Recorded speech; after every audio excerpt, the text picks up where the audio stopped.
I'm going to talk about 7 things. I'm going to talk about commonality. I'm going to talk about tolerance. I'm going to talk about understanding. I talked about your parents. I'm going to talk about them again. I'm also going to talk about your teachers. I hope there are some of them in the room. Okay? I hope there are some. I hope there are some teachers in the room. 30 seconds.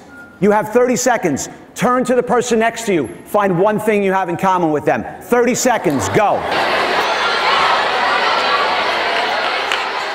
Something you have in common with the girl next to you? You're both what? Not American. You're not American. That's kind of weird. Why are you here? Okay, anyway. Mr. Flood's approach was very effective. The humor integrated throughout was very nice. What I found actually is the whole presentation, Mr. Flood's whole presentation was very approachable, very accessible for middle school kids. There were tons of grown-ups in the audience that got it. He made us laugh. He made us cry. Quite frankly, it was brilliant. I will never, ever forget what it was like to be 12 and 13. Okay? It was one of the most intense times of my life. And it may be for you too. But the reason that time in my life was so intense is because my dad drank. A lot. Okay? And when I was 13 years old, my mom threw him out of the house. And I remember how angry I was that she threw him out of the house. Even though his drinking was horrendous, how much that affected me.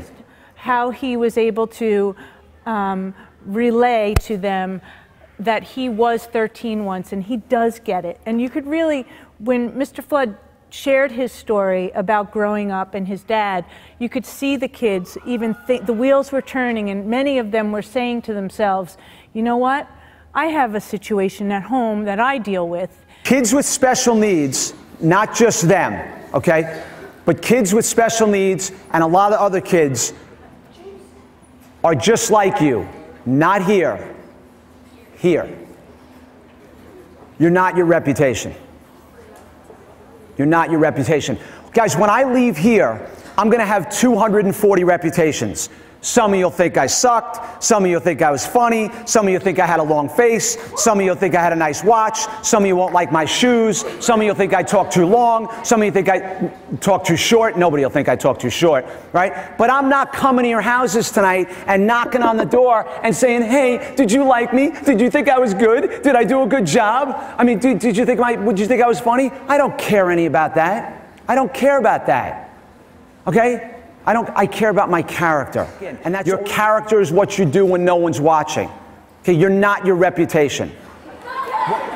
You guys like being challenged? Okay. I challenge you. You have 3 hours.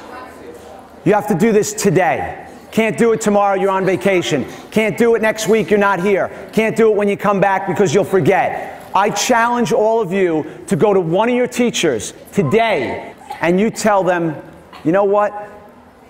I really appreciate everything that you do for me and all the kids here at school. And I just want to say thank you. What I really liked was that he had the kids excited and laughing and having a good time. They didn't even realize they were learning. But then he brought us to a really special place. Toward the end, everything tied together. So that, for me, will forever be the greatest story on forgiveness and love and understanding that I could ever learn or hope to pass on to anybody else.